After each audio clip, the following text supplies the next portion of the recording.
We all have stories. Stories inspired by culture, competition, creativity. Stories show our humanity.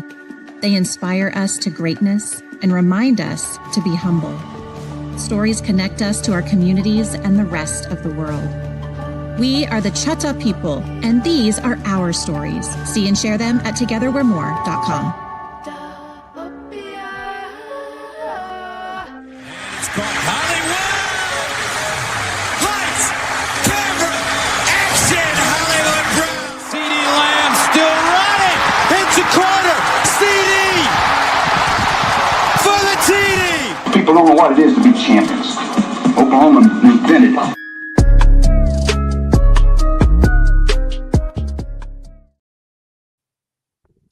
Welcome to Through the Keyhole, an Oklahoma football podcast. I'm your host this week, Peyton Guthrie. The brave leader, Brady, is still out gallivanting across the globe, but we are here holding it down in Oklahoma and afar. Feel a little far over there. But we got Matt Burton and Alan Kinney helping me lock it down, load it down on this offseason show that we've got for you guys today. And we're also live on YouTube, so if you want to check us out on YouTube as well while we are recording, every once in a while we go live for the public over on our YouTube channel Through the Keyhole. But normally this will be reserved for our Patreon members. If you want to be able to reply and respond to us while we're recording, go check us out on patreon.com/Through the Keyhole. Before I get started off, I want to say thank you so much to our title sponsor, the Choctaw Nation of Oklahoma. You just saw the commercial kick off the whole podcast. And then also big shout out to Kaizen Performance over there in the Norman Moore area, keeping us in shape, keeping us ready to go. And, if you've been following Brady on the socials, getting him looking kind of good, right? I mean, I know that's a Herculean effort to kind of get that shaped in there, but we got it on that side of it. But let's jump into it. Matt, Alan, thank you for joining, as you guys always effort to do. Matt, how's it going on? Doing well, man. Doing well. Excited to talk some OU football, man. There's been a lot of, all-star break talk, NBA stuff. A lot of that going on. A lot of OU hoops, a lot of college hoops. So I'm excited to kind of dip our toes back in to OU football.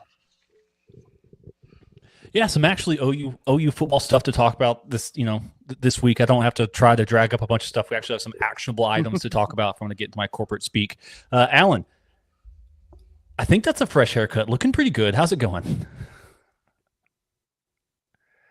Muted. And you're muted. Oh no. Here we go. Wait for it. Well, I just informed you guys. Yeah, I got a fresh trim last week. Feeling good. Lots going on in college football, kinda.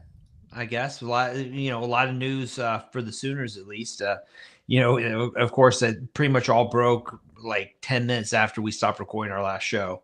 So plenty to talk about from last week, right? Yeah, for sure. And that's generally how it goes. In a weekly show, we weren't going to do a breaking show for a defensive back coach being hired. We weren't going to do a special show for just DeMarco Murray or a special show for the Combine. We decided to save it all for now. And I guess tomorrow we'll have a bunch of new stuff to talk about next week.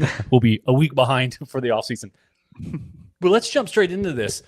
Before we go to the happy trails, we want to say welcome. I guess reportedly, still I couldn't find the actual this has happened, but I've seen a lot of reportedly will happen, this is going to happen things.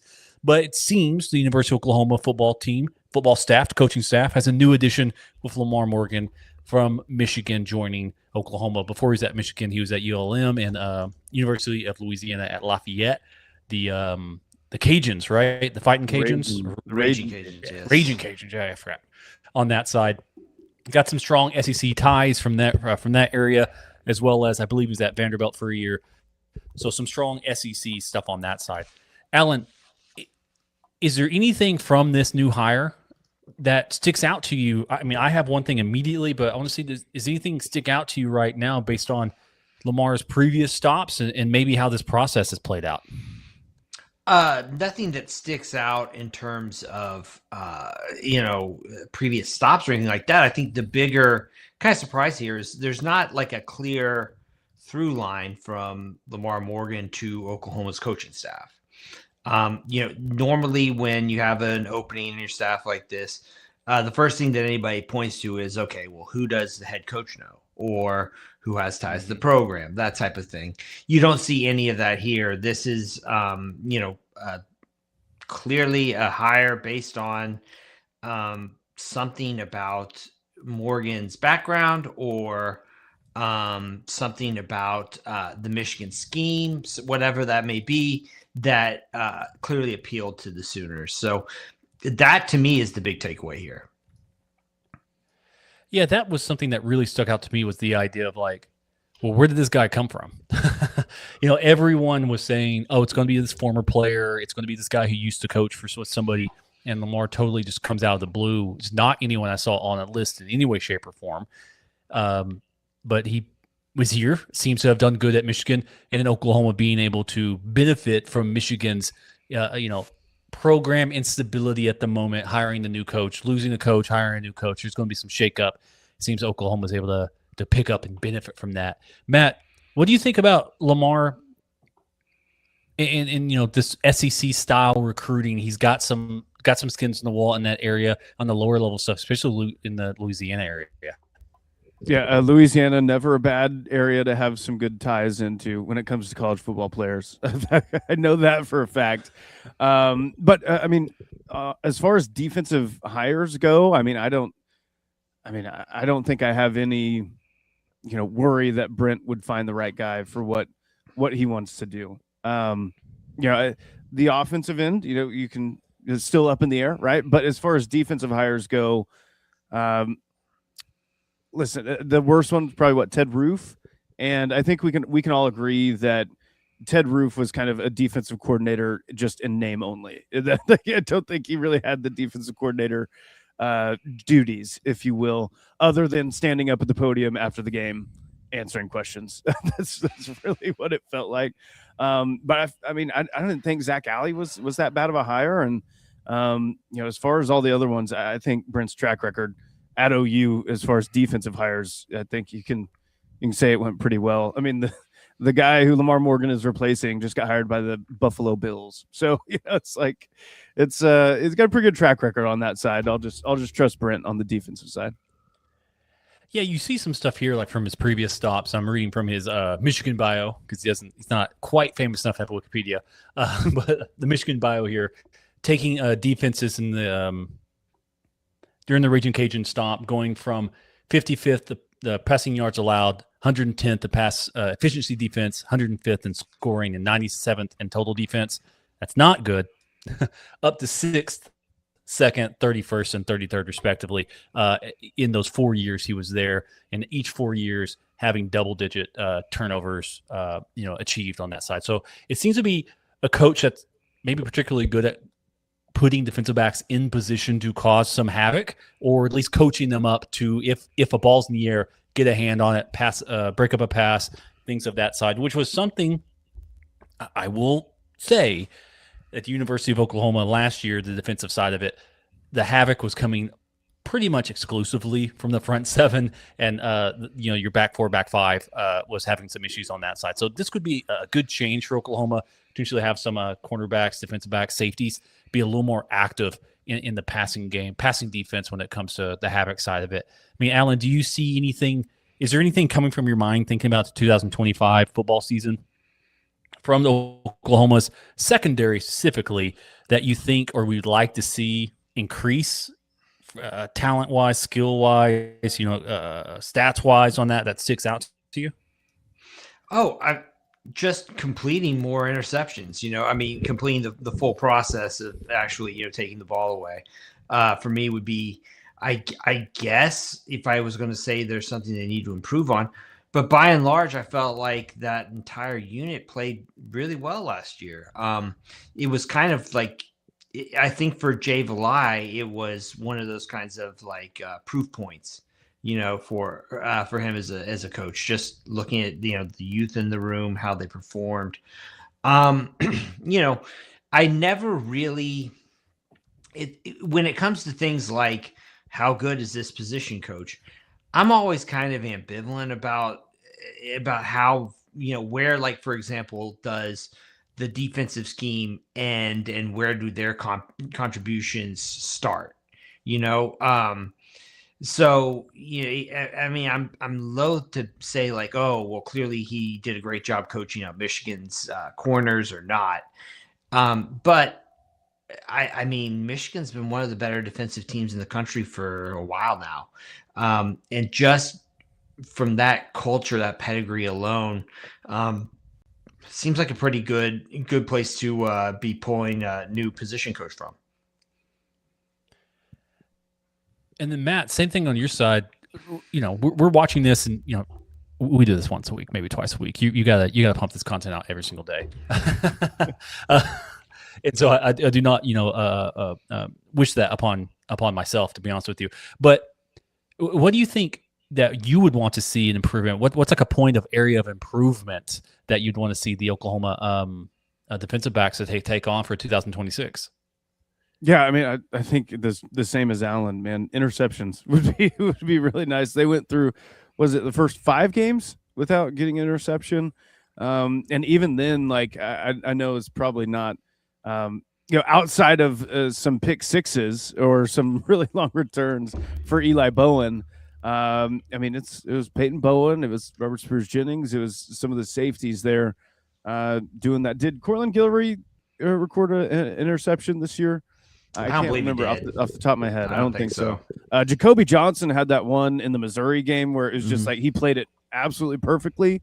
So, I mean, you know, I think just as far as the interceptions go, would love to see that number come up. But I feel like there's a good baseline to work with, because I think as far as just like covering guys, you know, making sure nothing's open, you know, I feel like there's a good baseline there with Cortland Guillory and Eli Bowen of just like, hey, we're going to be sound, be technical, and then especially Cortland's side, be a little bit physical. Would like to see, like Alan said, get some interceptions on the board for the corner. Yeah, I think Guillory had like he tied for the team lead in passes broken up with 7. But he didn't have an interception. Now, I think, though, he still played excellent defense for the most part. But it's just one of those small things. Like, yeah, let's go how you go from like good to great type stuff. You know? Yeah, I guess there's one thing in which I would love to see improvement from the defensive back unit for the 2026 season that Lamar actually can't do anything about. Would be, could Oklahoma get someone above 6 foot out there? But what are you going to do on that side? But no, I mean, generally Oklahoma has been playing a very tight coverage since Brent Venables has been back, right? They are a tough-nosed defensive back unit. They're going to get called for a lot of pass interferences on that side. I think that's something I would like to see mainly tied up is maybe just clean up a little bit of technique side on when you can grab somebody versus when you can't, versus when you can do something, you know, because relying on turnover numbers being high or low, to me, I think it's a bit of a fool's game because it's just so difficult to predict that stuff and so difficult how to produce it. And so much of that stuff is really produced by the front seven, in my personal opinion, you know, getting the quarterback's process sped up to a point in time to where defensive back can capitalize on it. It's what happens when the defensive line isn't causing a quarterback to get that ball out in 3 seconds. Can these corners hold on? And we saw when teams were able to slow down Oklahoma's pass rush, you know, the final game of the year is a pretty good example. In the back half of that, once Alabama kind of figured out how to slow them down a little bit, things started opening up for them in a way that the cornerbacks weren't able to capitalize on or hold up on that side. So if your defense is too one-sided, and I would say last year Oklahoma was extremely strong on the defensive line. I don't think anybody would argue that. Once that strength got equalized somewhat, the defensive backs kind of got into trouble from now and then on that side. So that was something I would like to figure out, is how to play that tighter coverage and how to hold up. But I mean, you're trying to cover a bunch of NFL wide receivers week to week in the SEC, and it's tough. I mean, I'm not going to lie to you on that side. And then moving on, OU, great player, great ambassador for the program. Former Dallas Cowboy. What was he? Offensive Player of the Year one year, I think, in the NFL. Mm-hmm. DeMarco Murray rides off into the sunset, joins the Kansas City Chiefs to be their new running backs coach. after 3 straight years of trying to leave Norman, I think, based on interviews and rumors of where he may go. So that there are some issues on that side. But Matt, what's your thoughts about Murray now leaving the program, joining the NFL? It's great to me. It's personally great when you see coaches going on NFL. It means you've done something right. It's the same thing when you see players get drafted and all that sort of stuff. It means you are cultivating talent either on the staff or on the roster. But what's going to really stick out to you about DeMarco Murray? Man, one, I think this is generally how I feel about anybody going from specifically college football to the NFL. Is good for you, because I feel like you get you get a set schedule, you get way more off time, you don't have to recruit, you don't have to be busy doing that. So generally just like, I don't know, almost like a quality of life way. It's like, hey, more power to you for that. And then hitching your wagon to Andy Reid and Patrick Mahomes is historically not a bad idea if you're trying to win a Super Bowl, just with what those two have done in Kansas City. So, that I don't know. It kind of felt like time. This was kind of happening every offseason where, DeMarco is, Ohio State. It's really close with him going to Ohio State. It's Notre Dame. It's, Penn State, I think, threw their hat in the ring one year. It just it's in the Raiders, I think, when Chip Kelly was there before the season, I think the Raiders, threw their name in the hat. So, the NFL has always kind of been there too. So I don't blame DeMarco one bit. Honestly, I don't think I have any ill will towards him. It's going to be like, hey, obviously you can always look back on the player DeMarco at OU with fond memories. But the coaching tenure, you can kind of look back like, there were some hits, but realistically there were kind of some misses too, and just obviously in some of the worst offenses that OU's had too. So I don't know how much I really blame him for 2024. Right, that was just kind of it was just all bad from the top down. But especially when it comes to recruiting out of high school, some of the recruits he had out of high school, they didn't really pan out. I mean, for goodness sakes, Taylor Tatum is in the safeties room now at Michigan. He was the number 1 running back prospect coming out of high school. So I don't know. It will be looked back at it as a confusing time in the running back room when DeMarco was here. And then, Alan, I do want to address some of that stuff. So OU fans are a fickle bunch, myself included. You're going to love them when they're good. You're going to hate them when they're bad. That's how college football works, right? You get the roses and you get the other side of it when it's not working out. But I remember you had on a national podcaster, and I cannot remember his name, basically saying the last thing you ever want is for a random student to know a coordinator's name. And we're talking about a position coach. Now, obviously, DeMarco Murray is famous. There's a difference on that side of it. But do you think the strife of the day-to-day OU fan was earned by the production or non-production from DeMarco Murray's unit during his time at Oklahoma? Well, let's face it, the running game hasn't been great. It's been at best solid, right? But I mean, you've had some really bad years. This year in particular was bad. So at the end of the day, he's the one with his name, on the door, running backs coach. There's no, we can sit here and say, oh, well, the problem was the offensive line, or the problem was that, the passing game couldn't get, they're able to stack the box, yada, yada, yada, on down the line. But it always felt still, though, like there was just something missing about that unit. The stuff about Murray being too hard on players, or being too demanding, or putting too much stock in stuff like, say, I don't know, pass blocking. I mean, without being there, how the hell do I know? But I just can't look at the output from OU's backfield the last few years and think that the questions that people had about about Murray's ability to develop and get his guys to execute week in and week out. I mean, they seem warranted. The strange part is that now he's going to coach for the Kansas City Chiefs. I mean, so we have these questions, but apparently, Andy Reid doesn't. So, what do you say to that? I don't know. I would say I think that if Murray's coaching style is as no nonsense as has been kind of portrayed, he probably is better off coaching in the NFL. But again, what do I know? Yeah, and that's something too where, again, I was in college when DeMarco Murray was really there, so I wasn't really 100% keeping track of everything. At college at Southeastern Oklahoma State University, not in college in Oklahoma, University of Oklahoma.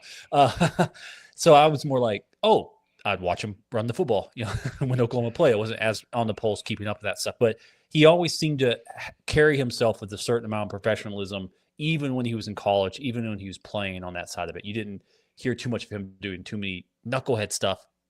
Unless I drastically need to be corrected, do that in the comments on that side. I don't remember him being too much of a headache or anything like that. Seems someone who carried himself with a certain level of professionalism that honestly you don't see from college level players often, on this side of it. And the stuff where he would rumored to have benched Tyree Walker for not getting in the cold tub as often as he should. And, stuff like that to where it's, okay, how much of this stuff is just rumors because people are upset that the running game isn't working out the way that we want it to? You know how college fandom is. You start trying to find the boogeyman. You start trying to find an answer to the problems on that side of it. And I think there's something on coaches, especially in college as they elevate to NFL or NFL coaches as they elevate down. On the coaching side, you're probably looking more about process, more about how you're doing something more and why you're doing something. And the results become somewhat independent from that process, right? And obviously DeMarco's doing something from the NFL to reach out to him and say, yeah, we want this guy. It's not like it's not like he had hand the ball off to Adrian Peterson 30 times a game. Congrats, come to the NFL. There's more to it on that side that he handles himself. That probably isn't fully unlocked in college football, right? College football is, I don't want to say it this way, but I don't know a different way of saying it. College football at times is a simpler game than NFL. There's a certain amount of time you can be there. There are restrictions of what you can and can't do that just aren't necessarily there on NFL. It's not a full-time job that I think, like you said, DeMarco may do better on that side. But Matt, do you have any? I guess Matt and Alan, open floor. What's the best memory of DeMarco Murray you're going to have, player or coach? Oh boy, coach. I'm not sure. I'm not sure if I'll go there. I think there are a lot more highs as a player. We'll go with his debut, right? I mean, 5 touchdowns. Was it North Texas? Is that who they played? I believe so, yeah. I was about to say, this is where I'd really need Brady here on this one to tell me the exact score, the exact date, and the exact opponent they were playing. But yeah, I'll go with his debut. 5 touchdowns as a freshman. You can't beat that. Yeah, 2007 Red River Shootout. Murray had a explosive touchdown, 50+ yards in the second half that kind of turned the game, turned the tide. Really, he was favored there. And was kind of one of those moments too where he had all the touchdowns in that opening game, but you were still kind of waiting for him to break out in a big spot, and he did it there. And that one to me, that stands out. Was that one where he kind of hurdled somebody, or someone was like on the ground already, but it wasn't a full like hurdle, but he jumped over. That was awesome. Yeah. Fun fact: I was sitting next to Adrian Peterson's mom during that game. So in the Cotton Bowl. So yes. Wonderful lady. Yeah. Yeah, very nice. I think for me, one of the funnest moments, and again, total rumor to Rome, because this is how funny to me how stuff shifts around, stuff like that. He's done some amazing stuff, playing, the stuff that he's done on the field, phenomenal. But I think the thing that really, really sticks out to me, and this is just how my brain works, is he became like this OU fans champion during the Lincoln Riley exit, where there's the rumor where like Lincoln Yeah. wanted to talk to the team, and he was like, "No, you can't come in here. You left." And everyone's like, "Yeah, DeMarco." And like 3 years later, everyone's like, "Get him out." But it just shows like how the full spectrum of a fan base towards a position coach can happen very quickly, even for a former great. On that side, it's something kind of sticks out to me.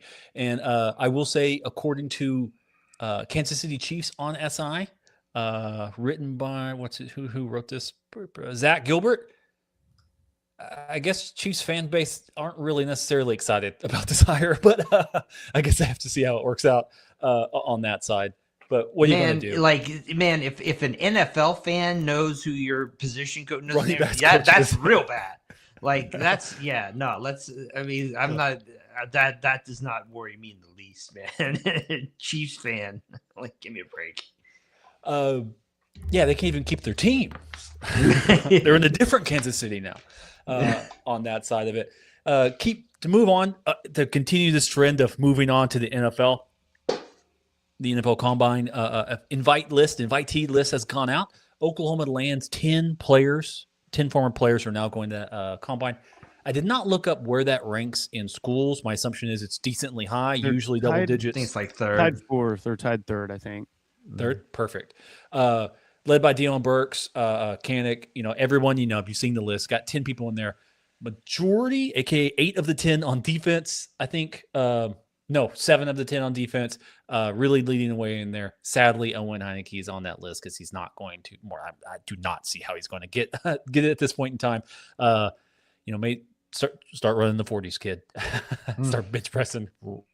Hopefully, you've already been doing that. Alan, you had an interesting article, a good article on keyholesports.com, part of your weekly, about what does the combine show retroactively to the talent on hand, and then potentially what that means moving forward for a program. What are your thoughts on Oklahoma putting 10 into the combine? Because not too long ago, if you remember, Oklahoma had 11 off that 2001 team, and then they sucked. Yeah, 2021, right? Yeah, 21. Yeah, sorry. And then they totally sucked. Different reasons for all that. A lot of transfers transferring out happened on that side to achieve that goal. But what do you think about these 10 players going, and what do you think that means for Oklahoma as a program, moving forward into these next steps of the Brent Venables era? Yeah, I mean, I was really following up on something that I wrote about last year, which was that the NFL wasn't giving Oklahoma's roster particularly high marks based on the fact that I believe it was 2 years in a row, only 3 Sooners had been invited to the Combine. For a program like Oklahoma, that's not good, right? But it also was kind of the players who were coming, who were eligible for, inclusion in the NFL Combine pool, right? They were either players who had, been in one those final recruiting classes from Lincoln Riley, or they had transferred in. So it felt to me like more of a commentary on the roster that Venables was trying to build up, as opposed to a final kind of verdict on it. Now that the one of the things that gave me some optimism going forward about the program was that I did feel like there were a number of players on the roster last year who would end up being in this pool, and now we're seeing that come to fruition. So, you keep in mind too, you probably had a couple guys there, Satania or Mateer, Kip Lewis, who, had they opted to go to the NFL, probably would have been, received in combine invites as well. So put all that together, and you feel better about just the state of the roster in my mind. Now, again, the way it used to be with OU, it was all offense. Now it's all defense. That's a problem, or that's a commentary, I guess, on maybe where there's still a lot of work left to do for the Sooners. But you still, I mean, sending more guys to the NFL is better than sending fewer. Yeah, I mean, that's something that you want to see. You want to see the pipeline of recruited to invited to the combine / drafted. Now, that shows, in my personal opinion, the process, the talent development of a program, how it's taking guys from high school and turning them into NFL prospects. Along that way, you're hoping you're winning a lot of football games. That's been kind of an up and down for Oklahoma the last few years, but this is at least showing that there is something in the water in Norman that's allowing guys to go from high school to the NFL. Now, Matt, there's two players who seem to immediately have saved their NFL prospects, right? You got Marvin Jones Jr. and Kendall Daniels, who I think might get drafted. I would put them more heavily into the maybe than for sure's, and then more in the maybes than the undrafted. So they're kind of in the in-between phase at this point in time. But Marvin Jones Jr. and Kendall Daniels going from for sure won't get drafted to, hey, look at this now. I have a combine invite. Here we go. Based off of 1 year at Oklahoma. Do you think Oklahoma, especially on the defensive side, can have something of a come here, rebuild your reputation, rebuild your ability to play at high level, and then you can further your career at that next level in the NFL? Do you think that's a decent selling point for Oklahoma? Nagy, Nagy, I'm drunk right now, off my Coke Zero, to pitch in two portal players?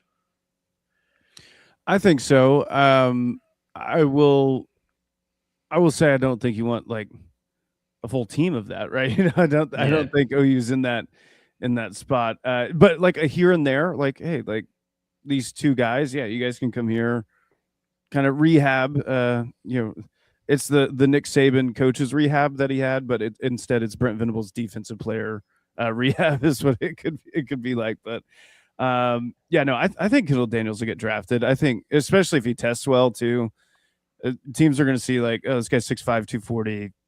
We can fix him. We'll find a spot for this guy, or something like that. Especially with the year that he had a really good season. But yeah, no, I do have the full list of combine invites for school. OU is tied for 4th.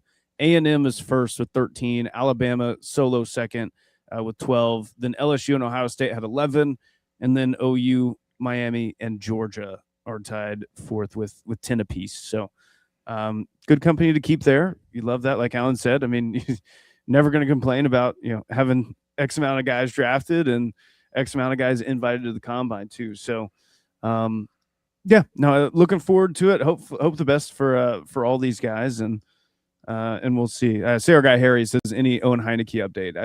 I don't think so. I think it's just, I think the further it goes on, I really don't see how it's going to work out for him. I was about to say the longer it goes on, I don't see it happening.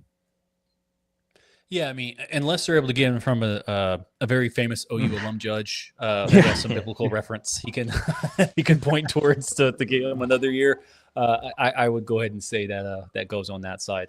Does anybody stand out to you guys of these draft combine invites that have really rocketed up any sort of, like, in your opinion, draft boards or anything on that side that make you think, hey, if this guy has a good showing, he can sneak into the first round, or he can sneak into from undrafted to drafted? Is there anything off the top of your mind? And we'll start with you, Matt. Any player on this list that has you kind of thinking, oh, this is someone who's really going to either stabilize or solidify their standing, like a certain defensive end, or someone OU fans may think, oh, he actually was really good, like a certain wide receiver, but he just maybe not being able to show it. Is there anybody on here who on this list makes you think, oh, this is a riser for Oklahoma? Yeah, I don't know about first round. I don't think I'll go there, but I think Grayson Halton's going to get drafted a lot higher than like the casual OU fan would think. Mm-hmm. But they're going to be like, oh, damn, okay. And he was kind of like, we were all excited about Jaden Jackson and David Stone, and this Grayson Halton guy's getting drafted a lot. But I think his Senior Bowl stuff, like, I heard nothing but good things come out of the Senior Bowl for him. So I think if he goes and tests well at the combine too, I mean, who doesn't love a interior pass rusher, right? I mean, the NFL teams love that. I mean, anybody does, but I mean, especially that with him being like around 295 too. Like, I mean, that's what you want. So Grayson Halton, I think, is for sure riser in this one. Also think, and again, I don't think that these guys get drafted very high. So like it's unless you're like, Creed Humphrey, but I think Fabechi Wiwu could get drafted as a center. Just because I think he was at the East-West Shrine Bowl, I think, with Kanik, but they had him snap a lot there. I was reading. So interesting for him only playing 2 games in college at center because he absolutely had to. But they were both in big time, like must-win games, and he played pretty well. Like, I don't know. I could see him, getting drafted as a center and, some teams being like, hey, we'll kind of buy into what those last 2 games were. Yeah, and I think that makes sense for him for his blocking style. He had more of that catch style. He doesn't somebody who's like necessarily blowing off the ball. So I think in the center that would probably translate because it's not like you're snapping and then you're immediately like going upfield that side. You're snapping, having to set and catch. So it makes more sense that NFL teams at least would look at that technique and think, let's try him there. I think that there's a fit there on that side of it. Alan, anybody on this list that makes you think OU fans will go have maybe a different framing of their mind after the draft or during this draft process? Oh, well, like you look at Deion Burks, for example, and I think that some people would say that his production in the long run didn't really live up to the hype. And I would agree at OU. And I couldn't argue that. However, the NFL is telling you that this is a talented receiver. That makes me almost a little bit more concerned about John Mateer, in all honesty. But we'll cross that bridge later. Wiwu is another one like that. That's kind of one of those ones where it's like, Bill Bedenbaugh. I know that there are some people who think that he's lost his fastball, but I mean, you're turning a guy who was a walk-on at North Texas into, a combine invite. That's pretty good work, handiwork on his part, or development work. The funniest one to me is Kanik. I mean, he has one season as a tight end, and let's be real. He's a slot. He's a big slot. He's not a true tight end. There's a potential. You can see like an opening for him in the NFL, given his skill set, so long as he's not being asked to be, like a down in, down out, dual tight end, inline tight end. That one's an interesting story, more so than someone whose opinion necessarily changed. I think fans' opinions will change on him. Yeah, there is there's a interesting thing about how things trick. There's always this lie of like how things trickle down or whatever. In college football and football, you see actually things coming up from the bottom to the top. And if Kanik is able to make a team, that means in my mind, like, oh, somebody in the NFL turned on tape from Oklahoma circa 2012 to 2017, where they had, the fullbacks and the H-backs, sort of stuff like there, where it's like, oh, he'd be perfect for that. I had some people like, oh, he'd be a great H-back, fullback type thing. I was like, you've never watched football before. NFL don't use fullbacks that way. They use them to smash into other people. He's not good at that. But I do think you're right. In my mind, his ceiling is this gadget / special teams guy. He's special run down teams there, go get it done. He can be a gunner on there, like a big gunner, on the punt return stuff. He's plenty fast, can get down there, hit a guy. I'm not for sure you're saying he's wide receiver number 4, or something like that. Right. He has some football ability to where you could do some interesting stuff with him. And maybe the teams like the Rams or the Niners or somebody who uses a lot of motion and movement would be kind of interesting. But I just don't think he has the size to be anything other than he gets drafted. I mean, he makes an undrafted team and scout teams like that and go that way. Because, we had OU just put another guy in the draft at wide receiver who was undersized and was a much better wide receiver in Drake Stoops. And, he couldn't hang on that side of it because there's certain physical stuff that either you don't or you do have. Kanik's fast enough. He's just not big or tall enough for all the rest of it that has gone that side of it. I do think, to me, I'm going to pick an easier one. I think R. Mason gets into the first round. I think he's somebody that OU can put a pin on and say, boom, that is development of a capital D. We got him. We made him strong. this is what's going on right there. Like boom, boom, boom. And it's always really funny to me to see the NFL scout Twitter guys being like, man, someone watched the film on this guy. When all the college football people were like, oh, you mean the guy who was really good? Had 5 sacks a game every time he stepped on the field? Wow, crazy. And then I think Dominic Williams, who was somewhat quiet in his tenure at Oklahoma, I think that's somebody who will do pretty well on that side. Oklahoma had the luxury of having 4 very, very strong defensive tackles on the same roster, which was very beneficial for me as a football fan. But I do think he's someone who'll go in there, get drafted, and make a good rotation for himself on that side. So good all around. Alan, I will echo your Deion Burks statements on that side of it. I will then also say maybe a secret hidden tip. If you go check it out next week, I'll be posting the John Mateer every single snap, every single passing attempt breakdown, starting with the first game, in why Elijah Thomas, right, isn't quite getting on the field. This offense is a lot more than run a 10-yard stop, run a post. I mean, these guys there's tons of rub routes, tons of pick routes, tons of motion, stuff like that, in which if you don't know how to do that, then guys don't get open because you didn't run the thing. And you've got a lot of Deion Burks running wide open and free. Every other play. It's rough. Missing opportunities. Maybe it gets figured out on that side of it. In 2026. Yeah. Just to add on R. Mason Thomas too. I mean, I don't know if you guys remember, but he was a late take in Venables' first class. I mean, I think his other offers were like Iowa State. I mean, a 3-star. I mean, that is the story that, Brent Venables was kind of telling from the beginning, is I can see these guys, I can develop them, bring them in. I mean, that's, pitch perfect for how that whole narrative part of it. Yeah. I'm trying to bring up his okay. So on 24/7, his high school recruiting, his high school evaluation via 24/7 was a 4th to 7th round pick. So at least they got it right. He probably will be a pick on that side. And I can't see his other reports, but I do remember him being I bet if I go to his high school page real quick.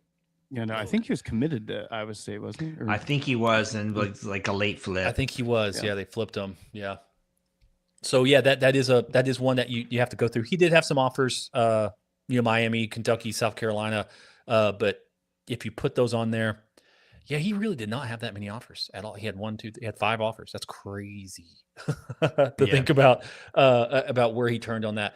And then next year Oklahoma will have another guy with Tyler and say, boom, there's another dude. We can take a 3-star guy. We can turn him into a big time player. I don't think he'll be a 1st-round draft pick, but it's like we can turn you into an NFL player if you come down here and trust this process. But good job on the defensive coach for Oklahoma. I guess we'll move on to the to the rest of college football.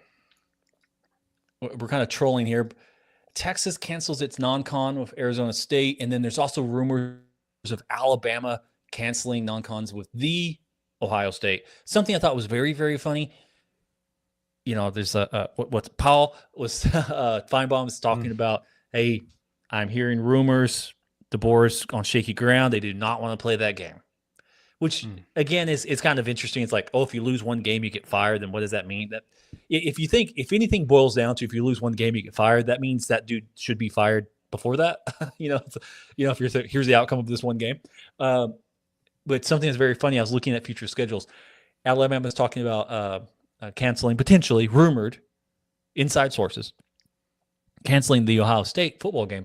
And I saw on their future list, there's another OSU game in which they have zero interest in canceling with Oklahoma State. So I found that funny on my side to think about that. But Matt, we've talked about this a little bit. We'll continue to talk about this. This keeps happening. The SEC seems to be making a lot of the non-cons much, much easier across the board for its teams. Right? These teams are being allowed to do this. They're moving into a 9-game schedule, which if we saw Red Dirt Sport on Twitter this past week, fighting the good fight of saying 99% of these SEC teams would drag themselves across broken glass to avoid these schedules. The SEC teams will have to play year in and year out now. you know, playing Iowa and Northwestern and Michigan State and all these teams, like that's awesome compared to what SEC teams have to deal with week to week on that side of it. But the process of that means we're losing some marquee non-con games. Is there anything to this that is, I guess, bad for the sport? Is it just the future? Is this more signaling that the SEC is going to kind of create their own? I guess they have their own league, but their own league, their own thing. They talked about adopting some recruiting and some portal policy that's like conference wide. Do you think this is more signaling of a further fracturing in college football, or more of this is what the playoff has told us they'll want? It's about wins and losses. That's it. I mean, walk me through what you think about how teams are reacting to this new world they find themselves in. Yeah, I think this is driven home even more. Now, again, Indiana this year went undefeated, so yeah, they're doing both. Right? They're winning games, right? They're doing what they're supposed to do. But Indiana's non-conference this year was Old Dominion, Kennesaw State, and Indiana State, and it was not held against them because hey, they won games in conference and it's all good. They beat Oregon. They beat Ohio State in the Big Ten title game. So I don't know. I feel like Indiana kind of messed it up for everybody because it's like, well, okay, we can have a good team. We could not play anybody in non-conference. We can play our 9 conference games, and when those, we're good. It doesn't make us any less of a team, obviously, because Indiana was awesome this year. So it doesn't make us any less of a team if we don't play, whatever they would be, like an LSU or something in non-conference. So I don't know. I think there's going to be some copycat of that, of being like, I'm sure there are some, not all, but some coaches that would be like, well, yeah, if I had Indiana's non-conference, we'd look a lot better. And obviously doesn't matter about the playoff if we win all of them. I don't know, man. I'm going to miss like these like sort of marquee matchups. I know the SEC, like you still have to have at least one Power 4 game on your schedule, on your non-conference schedule. So I would expect like a Boston College to get a lot of calls here in these next few years, something like that. All these ACC and Big 12 schools to get a ton of calls, but I don't know. I'm going to miss it just because, I mean, like you look back at OU, right? I mean, like there's like the Baker Mayfield flag plant game. Like you don't get that with all this stuff. So I don't know. I will miss him, but it's okay. Alan, same question you on that side of it. Is this just a symptom of the times, or is just a symptom of a more systematic disease in college football that is maybe starting to show itself with the scheduling and how it's moving forward? I don't know. I just feel like 9 SEC games is really, really difficult. I tried to raise this point. Ari Wasserman was talking about this, and I largely agree with Ari about. I would rather just see the big time non-conference games, stay. I don't think that, I don't think that just because your conference schedule is getting harder, that's like, oh, okay, we need to cancel these games. I mean, I don't know, just go play them all and win them all. I don't know, but there were, I went back and counted the worst team per S&P Plus, the least efficient team in the SEC this year was Kentucky, and they ranked 67th overall.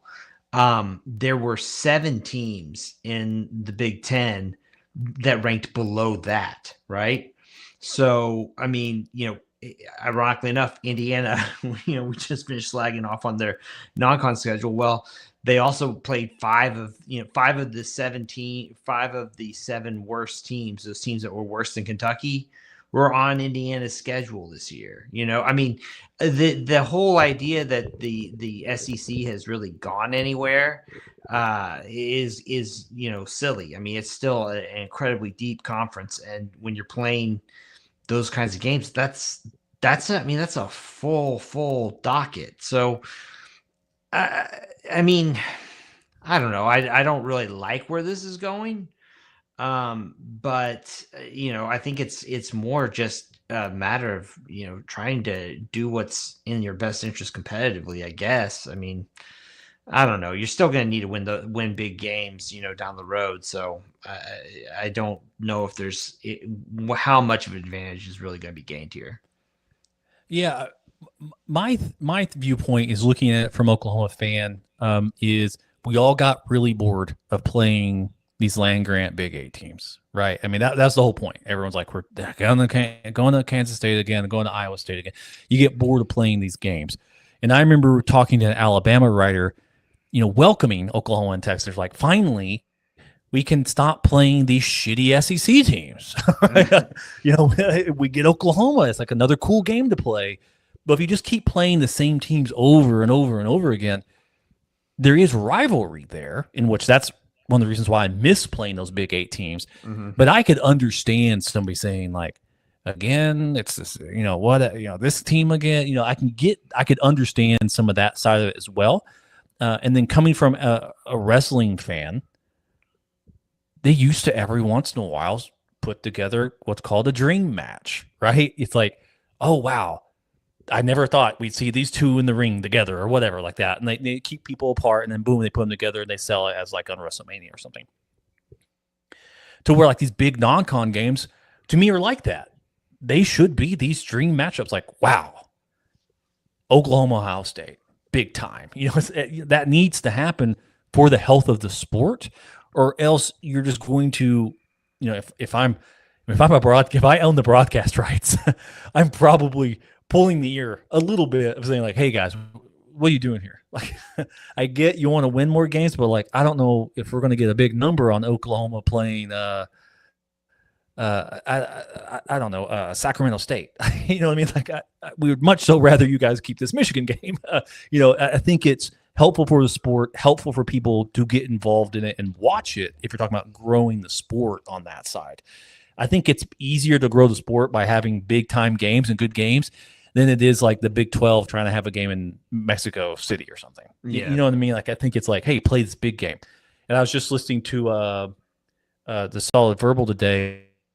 It's a Big 12 writer. I cannot remember his thing. I actually follow him, his newsletter called Open for Sale or something like that. Talking about the biggest game for the Big 12 next year is BYU Notre Dame. He's like, it's not even a Big 12 game, but that is a national game that will be seen. It has a chance for something, for a Big 12 team to make a statement. And it's the only one, because all these other teams are canceling the Big 12 games, basically, unless you're Oklahoma State and everyone's like, let's walk them on down. Come on, let's go. Let's play this game on that side. So I do think there's something there. But then if I'm an AD of one of these lesser schools, man, I'm walking in the room, hot stuff, saying, who wants to play? How much? 5 million, 10 million? Let's go. I mean, you get a bidding war on that side of it. Would be kind of interesting to see on that. Then finally, the one I know every single Oklahoma fan is pointing to this and saying, why not me? Lord, I've seen what you've done for others. Why not me? But Trinidad Chambliss is granted an injunction. I believe the judge is an Ole Miss alum, or an old one was, or something like that. He is granted an injunction.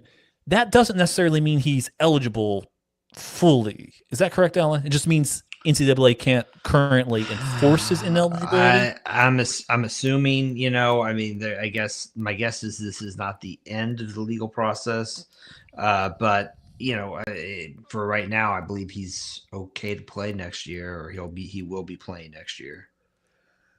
Which, again, if you're an Oklahoma fan, why is this happening? But we're seeing this happen more and more and more in a breakdown of the student athlete contract, I guess. I guess even using the word contract would get me in trouble from a legal perspective. But this framework of student athlete, the framework of you're playing while you're in school. We're seeing it on the college basketball side on an immense level. To me, Alabama basketball program should have to forfeit their games. Like, you literally had an NBA player leave a couple of games before a court said, what are you doing? And which is funny because a lot of people are blaming NCAA for this, and it's not their fault. The literal court said, did this. Not the NCAA didn't say, come on down, come play. They said, no, you can't. The issue is that the NCAA, based on previous Supreme Court rulings in the 50s and 60s and 70s, those Supreme Courts had said we have to treat student athletes in NCAA with a special status because it technically can't work under real employment rules, which that justification or that like thought process does not exist. In the legal framework of today's society, it's everyone's making a shit ton of money off these kids. They need to make it. When these sports weren't making money, people were okay with it. But I mean, Matt, now this makes Oklahoma's schedule quite a bit harder, potentially having this level of quarterback play. But also, we're seeing this idea of what is a college athlete? Like that's getting harder and harder to define. What is a college athlete?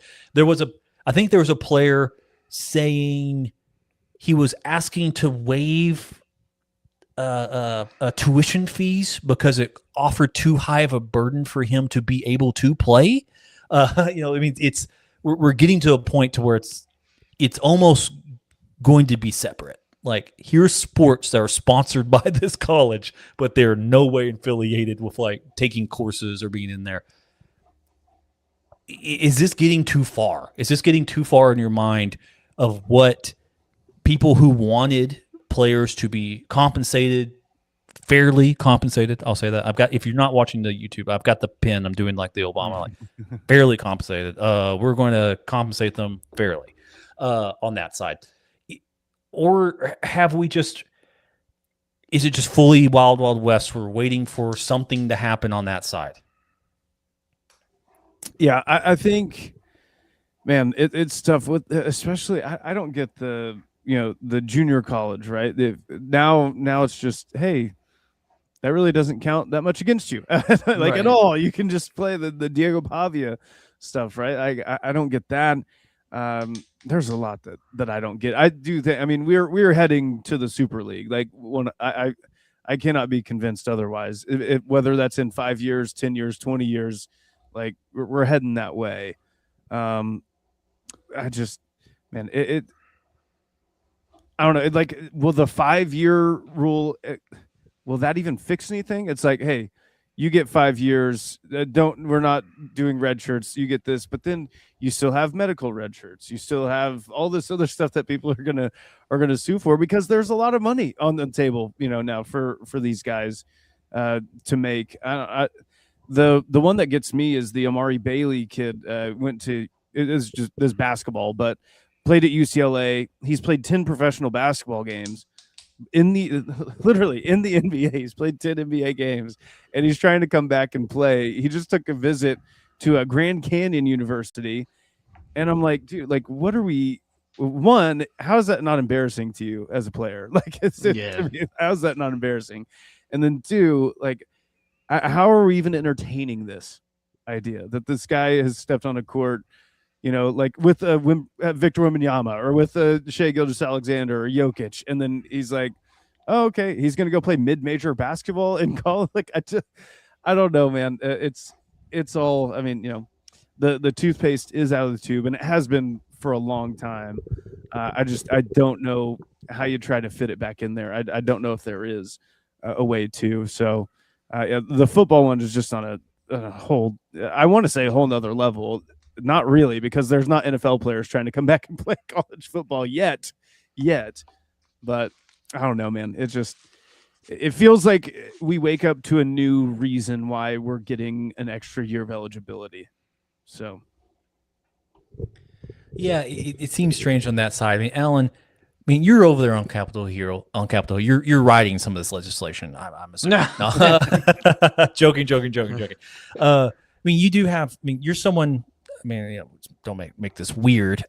You're someone who I look forward to have like a common sense, or at least someone to think about this stuff. And I would go back and I'd read the articles and I'd read the stuff. Obviously, we do now as a fan, thinking, hey, Alan's got a good head about this. He's thinking about it clearly. in a way that's not just let them play. It's like we have to figure something out on this. What are your thoughts about this degradation of the student athlete classification to where we are now, where you've got these courts getting involved, these injunctions getting involved? I mean, they are claiming the NCAA acted in bad faith by not classifying him with a medical red shirt. Like Ferris State kept saying he's got one. TV announcers were like, yeah, he took a medical back then. And then the NCAA's like, no, he didn't. Like, why is that even a question? Why is there ambiguity on does he have a red shirt or not? That seems to be, everything seems to be broken down to, did he have a medical red shirt or did he not? Did he not classify it? On that side of it? Or are they trying to, it seems to be they're trying to retroactively force the NCAA into recognizing that season could have been a medical red shirt season based on a bunch of different factors. But I mean, what are your thoughts on where we are, just even the classification of a student athlete? Yeah, I mean, look, college football is just, it's an absurdity. It's not what it was supposed to be, if that makes sense. College football is not supposed to be a major money-making endeavor. It's supposed to be, tied to schools. And so schools have used that, for so long to turn it into a major money-making endeavor, on the sly. And so like with college football, you are always going to be kind of shoehorning it into this weird, clearly it's a form of work, it's a form of labor, but it's really not supposed to be. So you're just, it's never going to like really work out. So what you're seeing right now with stuff like, eligibility limits is, this tension between, what should be legal and, the ability to actually have a functioning product, within the long term, what college football's been, if that makes sense. It's a really, really weird place to be in. It's the kind of thing that, as much as people love college football, it does make me think that, it might have a shelf life as a product. And, part of it just being like, we're essentially now treating what we're supposed to be students as really, professionals, but that's not what the game's built around. It's just such a weird space to be in, but I don't think in the long run it's going to be good for the sport. Yeah, obviously, I won't say obviously, but it does seem like we're in the Silicon Valley growth mindset of college football. Right. Where it's just grow, and you end up coring out the part that kept the sport together or made the sport special in the first place, when it's just grow new audience. And I guess if you're from that perspective, you want to have these players on campus as long as possible because it creates more of a buy-in or a familiarity with audiences or something like that. So I mean, more of that chaos. But you're right. There is a middle class of agents, friends, on that side who are making a lot of money off of a lot of these players. And I think what will probably happen is in 5-ish years or so, we're going to start reading and hearing about some of these horror stories of this player signed a $10 million NIL deal and now he's got no money or something like that we already hear about on the NFL level and professional side of it, because there are no regulations on what an agent is or isn't so far in college football. And stuff like that, to where a lot of these players are being potentially misled, manipulated, and used to the benefit of others, which is very, very difficult. It's one of the reasons why, again, like I mentioned earlier, the NCAA was usually treated within like a special influence or special use case for previous Supreme Court rulings, because I won't say they understood, but it was kind of like this thing of they were treating it as if it were other countries' Olympic style sports ministries and stuff like that, saying like, hey, this is kind of like this process which allows us to develop athletes, so we have to do it this way. now that's become privatized and commercialized, we end up losing that ability to support that moving forward. Same thing's happening right now with a little bit of a field. I apologize, a little bit of a rant. Same thing happening right now with like Winter Olympics and winter sports for the United States.